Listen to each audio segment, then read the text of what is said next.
Materiales y sistemas de unión, cerámicas. Lo primero que tenemos que entender es que la cerámica que surge de la arcilla, ¿sí?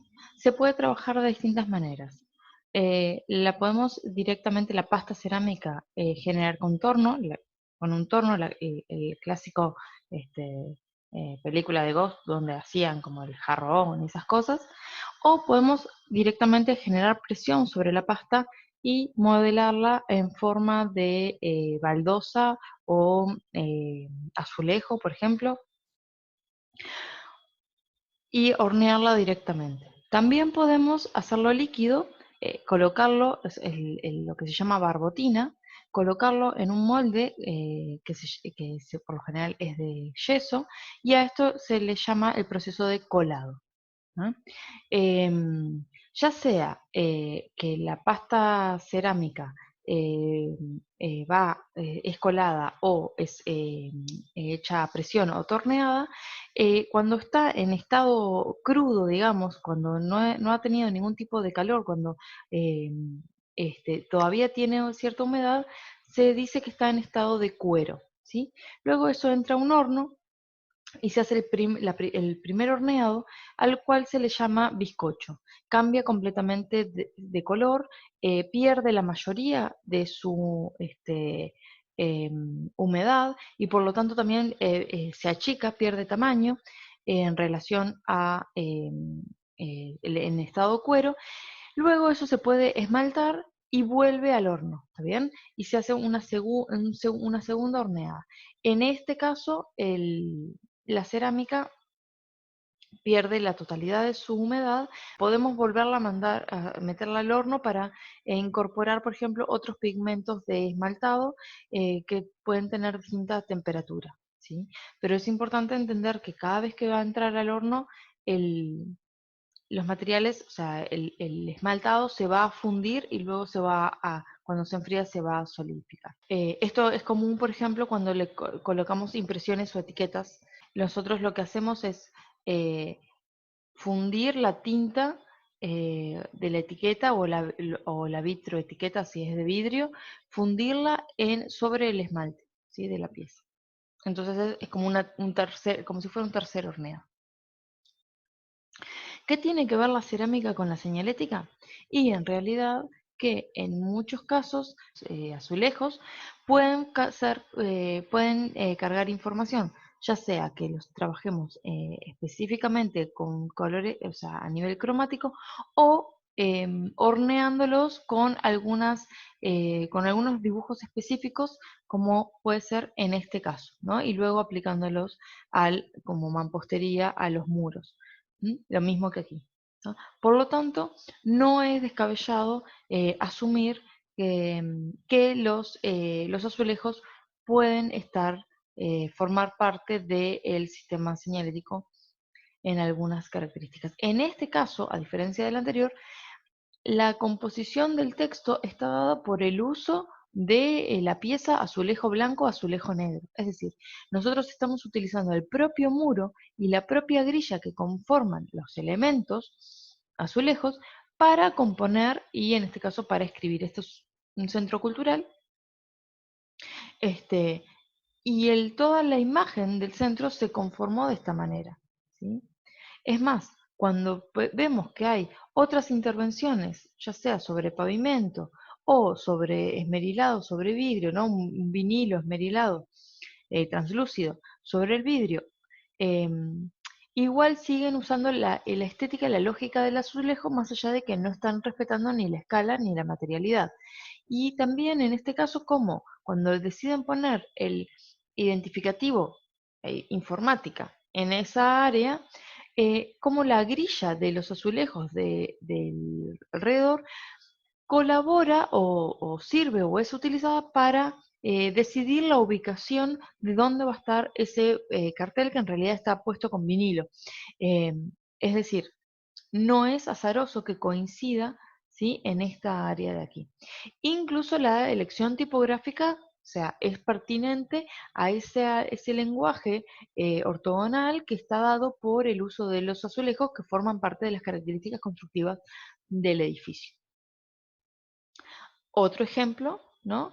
Cómo hacen incorporar nuevos materiales sobre esa estructura de azulejos de toda la mampostería del lugar, pero de nuevo, o sea, no se limitan solamente a utilizar azulejos, pero sí podemos decir que conformaron directamente la estructura del sistema. Cemento, hormigón. Estamos muy acostumbrados a ver el cemento, lo que sería el cemento Portland, ¿no? El cemento en polvo, al cual se le agrega arena y agua para generar la mezcla. También podemos agregarle una carga, como por ejemplo pedregullo para aumentar las prestaciones de resistencia del material, o hay veces que se experimenta poniéndole cáscara de arroz o plásticos, otro tipo de materiales. Y esto se trabaja en un molde o en encofrado. Y puedes llevar un alma, como veíamos en la presentación de las maderas. Con alma nos referimos a las estructuras internas de los materiales. Por lo general los encofrados se hacen in situ, ¿no? En el lugar, pero o sea, encofrado se le llama a un molde que se hace en el momento y que se va a romper una vez que tengamos que desmoldar la pieza. Suele ser en madera y muchas veces cuando vemos el dibujo de la veta de la madera y de las tablas en el propio pavimento es porque lo que está, o sea, es algo que se deja a la vista, pero que en realidad se da por el simple hecho de la propia tabla que se utilizó para armar ese encofrado. Cuando hablamos de moldes, los moldes que se utilizan para hormigón son metálicos y tienen más de un uso, o sea, a diferencia del encofrado yo puedo reutilizar el molde. Pero menos estamos acostumbrados a ver el cemento en rol, que es algo que en Uruguay está llegando, que son unas especies de mantas, ¿sí? Que se colocan en determinada posición y luego se les agrega el agua y el agua hace que el material reaccione y se solidifique. O las placas o lo que se llama el hormigón espuma, que aquí vemos una imagen y que en el video a continuación van a ver más claramente cómo se utiliza. Bien, acá estamos viendo dos muestras de cemento de Portland distintos, ¿no? En este caso es una composición con arena, como podría ser el hormigón más común que conocemos, donde tiene en realidad en la mezcla poca cantidad de arena y más cantidad de Portland. En este caso es un Portland blanco que además está soplado, ¿sí? Es una técnica de fabricación del material. Este es un material que viene prehecho en placas grandes y que se puede cortar con serrucho y que realmente es muy liviano. Es una lástima que, bueno, que lo estábamos viendo en un video, pero que realmente el aire incorporado lo hace extremadamente liviano. También lo hace ignífugo y muy buen aislante de, el calor, ¿no? Este material se puede trabajar con implementos de carpintería común. Es decir, yo podría cortarlo directamente con sierra o con serrucho. No sé si, a ver, si podemos ver la incisión que le acabo de generar. Ahí. Lo que hace que sea muy fácil de trabajar. Bien, otra de las cuestiones que podemos hacer con el hormigón es tratarlo con determinados productos. En este caso lo que hicimos fue a la base común le aplicamos, enmascaramos ciertas partes y aplicamos un producto que lo que hace es sellar y volverlo impermeable, ¿sí? O sea, hace que lo que hicimos fue impermeabilizar algunas partes. Entonces, si le colocamos agua,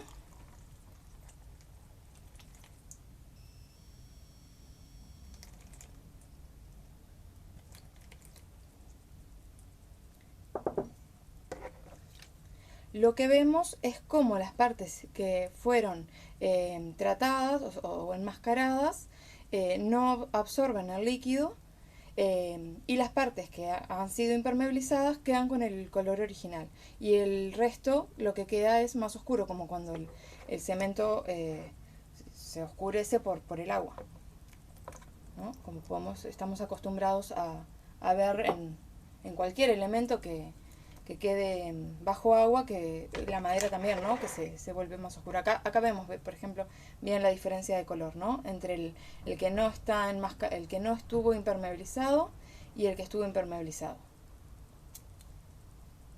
Esto fue una prueba que hicimos para el desarrollo de un sistema señalético específicamente, y queríamos que el material cambiara en función de el tiempo y algunas épocas del año. Entonces queríamos poner mensajes ocultos que se visualizaran cuando, por ejemplo, cuando lloviera. Al final ese camino proyectual, o sea, conceptual, digamos, o esa línea no fue elegida, y por lo tanto no necesitamos aplicar esto, pero esta fue una prueba de ello. Algunos ejemplos aplicados a la señalética. Bueno, este ejemplo no fue elegido su, por su destaque estético, seguro que no, pero sí porque en realidad es una pieza bastante compleja de fabricar, ¿sí? Si nos podemos a pensar que en realidad es una única pieza que tiene distintos niveles, como pueden ver, ¿sí? O sea, requirió de un molde bastante complejo. El resultado igual no fue muy feliz, para que se visualizara la diferencia de volúmenes tuvieron que pintar, este, eh, de nuevo, sí, con, con las decisiones que hayan tomado. Fíjense los problemas de espaciado que generan, ¿no? El propio elemento, o sea, la flecha para arriba que casi ni se entiende. No es una pieza, de nuevo, muy feliz, pero sí es una de las pocas piezas 100% de hormigón que encontramos en el área señalética. Es bastante difícil. Por lo general el hormigón solo se utiliza como soporte o como parte del soporte de las piezas, lo cual entendemos que es una desgracia, porque realmente es un material bastante más noble, como veíamos en el video anterior. Hay muchas cosas que se pueden hacer con el hormigón y no se está aprovechando. Bueno, lo más común, pintura, o sea, sobre el propio muro, el muro ya. Acá vemos, por ejemplo, el dibujo que decía del encofrado, ¿no? Esta línea de acá es la separación entre una tabla y la otra. Este, pero el muro, que ya de por sí va a estar, o sea, que forma parte del ambiente, que forma parte, se convierte, ¿no? En pieza de señalización con la incorporación de pintura y dejando la textura como parte del mensaje. Distinto hubiera sido el efecto si nosotros hubiéramos pintado la flecha, el 15 y las letras, y no todo el muro. En este caso, es un bajo relieve también sobre la textura que me indica un área específica. Aquí, cosas que se pueden hacer con el rol, eh, que perfectamente nos permite volar un poco más en de qué manera podemos concebir el hormigón. Aquella más clásico como elemento portante en el cual se incorpora la panelería que va a tener más información fotográfica y demás, pero de todas maneras aprovechan esa propiedad que tiene el hormigón de copiar este bajo relieve para intervenirlo, en este caso con elementos ramas y hojas naturales. Lo cual es como interesante esa vuelta que le encontraron a simplemente al bloque que sujeta el panel, digamos. O sea, que ahora el panel es todo, porque está pensado en un todo, ¿no? Y bueno, aquí también el bajorrelieve bastante alto, ¿no? Para la escritura, esto también es una pieza bastante compleja de generar por los detalles, la calidad que tiene, pero bueno, bienvenido sea en el uso del hormigón más allá de simplemente el bodoque que va a sujetar lo que le voy a poner encima. Espero que esto les haya gustado, les haya servido y les haya permitido pensar en otras cosas que podemos hacer con el cemento y con el hormigón, porque realmente es un material que muchas veces utilizamos solo para los anclajes, y en realidad podemos sacarle bastante más jugo y hacerlo más protagonista de nuestros sistemas.